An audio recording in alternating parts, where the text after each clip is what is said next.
ايه الاخبار ونهارك ابيض ويا رب دايما في احسن حال حبايبي الحلوين طلاب تالتة ثانوي وطلاب اولى وتانية ثانوي برضو وطلاب كمان اللي داخله الجامعه.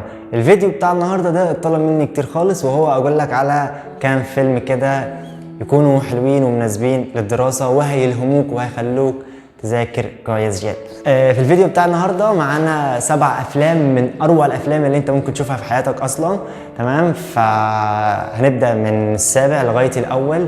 اول فيلم وتاني فيلم دول تحفه، فكمل الفيديو ده للاخر وهات لك كوبايه شاي وكمل معايا. الفيلم رقم 7 معانا في القائمه بتاعتنا هو فيلم ليميتلس، والفيلم ده حلو خالص. والفيلم ده عباره عن واحد كان عاطل عن العمل، تمام، وبيخضع لتجارب كتير جدا وبيخضع كمان لعقاقير وحاجات من دي، وبعد كده في الاخر بيكتشف انه موهوب، تمام، وبيكتشف انه عنده امكانيات جباره. فالفيلم ده كفيل ان هو هيساعدك انك تكتشف امكانياتك وتكتشف مواهبك.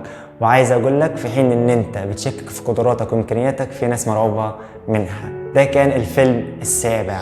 الفيلم السادس في القائمة بتاعتنا وهو فيلم جاد ويل هانتنج، والفيلم ده خرافي بمعنى الكلمة. الفيلم بيحكي عن شاب بسيط جدا في العشرينات من عمره، تمام، والشاب ده عبقري في الرياضيات وفي الكيمياء، بس هو بييأس لدرجة كبيرة جدا، بس ربنا بيبعت له دكتور النفسي بتاعه وبيساعده ان هو يرجع كويس تاني. الفيلم الخامس في القائمة بتاعتنا هو فيلم رودي، واتمنى اكون نطقت الاسم صح. والفيلم ده خرافي بمعنى الكلمة. الفيلم بيحكي عن قصة شاب نفسه يلعب كورة، تمام، بس أهله وجيرانه والمدرسين بتوعه واصحابه وكل الناس بيقولوا له مستحيل مستحيل ان انت تعمل كده، ومستحيل ان انت تقدر تلعب كوره في وطبعا ليه كل الناس كانت بتقول له مستحيل هتقدر تعمل كده؟ اكيد السبب ان هو الامكانيات والقدرات بتاعته ما تاهلوش ان هو يلعب كوره اصلا، سواء البدنيه او العقليه. بس هو طبعا ما سمعش لحد فيهم نهائي وفضل على حلمه وصمم على حلمه لغايه لما حقق حلمه.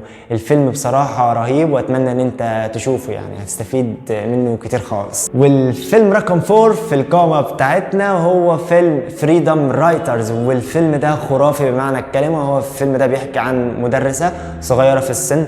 المدرسه دي ما عندهاش اي خبره ب 3 جنيه اصلا، تمام، بس المدرسه دي قدرت تاثر على طلابها بشكل كبير جدا لدرجه ان هي بقيت تحببهم في المدرسه وحببتهم في الدراسه وفي المذاكره وفي الكلام ده كله، تمام. طيب ليه اسم الفيلم كده؟ والغرض من تسميه الفيلم ده لان المدرسه دي في اخر الفيلم بتطلب من كل طالب عندها ان هو يكتب القصه بتاعته، تمام، والانجازات اللي هو عملها كلها، تمام. فاعتقد ان الفيلم ده جميل جدا، برضه لازم تتفرج عليه. وهنا هندخل في اخر 3 افلام التوب 3 بالنسبه لي. الافلام دي انا بحبها جدا وبتفرج عليها كتير خالص. هنبدا بالفيلم الثالث معانا وهو A Beautiful Mind، تمام. الفيلم ده هيديك كمية طاقة إيجابية بجد رهيبة جدا، هتخليك تقوم تكسر الدنيا وتخرب الواقع، تمام. فالفيلم ده بصراحة هيخليك إن أنت تعمل المستحيل علشان تحقق أحلامك. فأنا مش هحرج لك إيه اللي حاصل في الفيلم، فأنت اتفرج عليه وبقى ارجع قول لي رأيك عليه في الكومنتات. واحد من أفضل الأفلام اللي أنا شفتها في حياتي وهو الفيلم التاني وهو فيلم 3 إيديوتس، وده فيلم هندي بطولة النجم عامر خان. الفيلم ده قمة في الروعة، بيحكي عن كليات القمة والقاع. الغرض من الفيلم او الرساله بتاعت الفيلم هو بيقول لك ان اصلا ما فيش حاجه اسمها كليات قمه وقاع. الفيلم كمان بيحكي عن الابداع والابتكار، وبيقول لك ان انت هتبدع في المكان اللي انت بتحبه ايا كان مدى تعليمك او ايا كان مستواك التعليمي.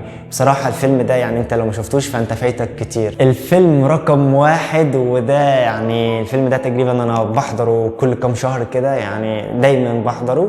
فيلم ذا برسايت اوف هابينس. الفيلم ده بتاع ويل سميث. فيلم بصراحة من أروع الأفلام اللي أنت ممكن تشوفها في حياتك. الفيلم بيحكي عن المثابرة والعمل الجاد والعمل الدؤوب كمان. الفيلم كمان هيديك شوية دروس حلوين جدا في حياتك. والرسالة كمان اللي أنا بشوفها إن الفيلم ده عاوز يوصلها لينا هي إنك تعافر في أكتر وقت أنت تستسلم فيه. بس فدي كانت القائمة بتاعتنا بتاعت ال7 أفلام، ولو أنت محتاج أي حاجة تاني سيبها لي في الكومنتات وإن شاء الله نعمل عنها فيديو. بس فأتمنى إن أنت تدعمني بلايك وكومنت جميل كده زيك، وتشير الفيديو ده كمان لأصحابك عشان الكل يستفيد. بس كده، سلام.